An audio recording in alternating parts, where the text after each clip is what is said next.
Cette semaine, tu as appris toute une nouvelle, le décès de Charlie Watts. Oui, Charlie Watts qui est décédé malheureusement à l'âge de 80. Quand même. Oui, écoute, 50 ans avec les Stones, c'est énorme, là. C'est une grosse perte pour la communauté des batteurs, mais aussi, c'est sûr, moi, je le vois plus comme une perte là, pour l'histoire musicale, là, étant donné qu'il est un membre des Stones. Puis ça représente quand même, c'est un monument là, dans l'histoire du rock'n'roll, évidemment.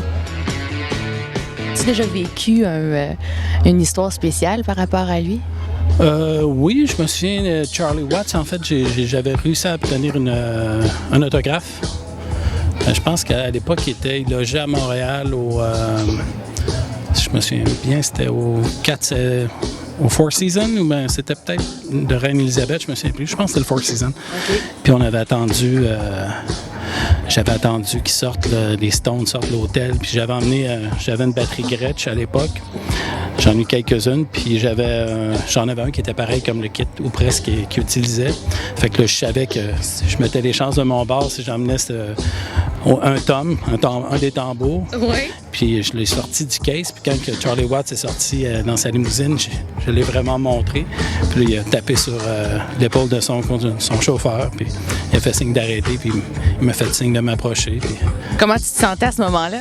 Ben écoute, je m'en souviens plus trop parce que ça s'est tellement fait vite et tellement surpris. Après ça, j'étais super excité, là, évidemment. Là.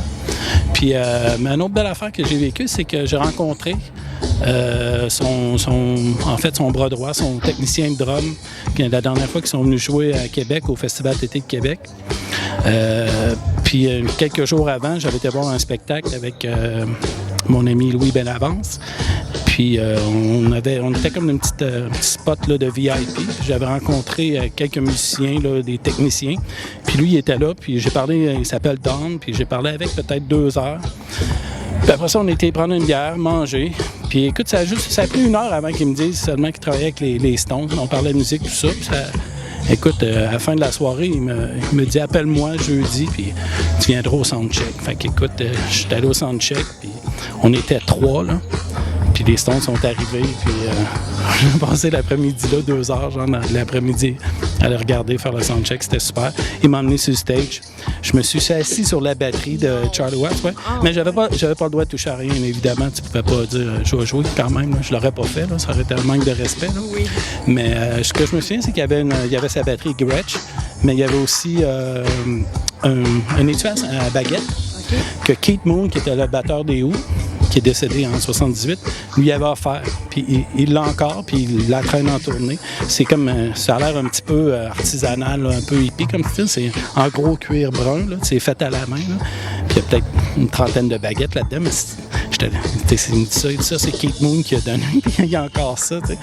Tu devais capoter. Oui, mais encore une fois, c'était comme irréel, là, tu sais. Pour toi, là, cet homme-là, c'est quoi le bagage? C'est quoi qu'il va laisser? C'est quoi qu'il a laissé à la communauté, justement, des batteurs? C'est quoi son héritage? Ben écoute, il s'est démarqué par son... C'est un fil, hein, dans le fond, c'est une personnalité, puis...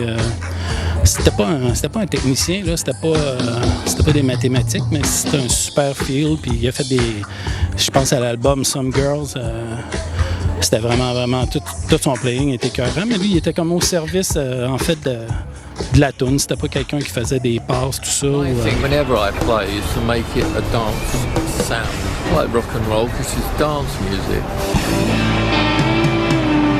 Son playing représente évidemment sa personnalité. Je suis pas surpris que tout le monde l'aimait beaucoup parce que tu l'écoutes jouer, c'est smooth, fait que ça devait être quelqu'un de bien cool, j'imagine. Ouais. Il avait l'air vraiment sympathique. Oui, absolument.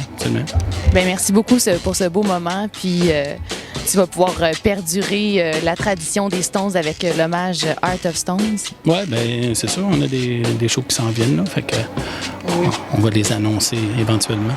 On met bonne chose ce soir. Allez.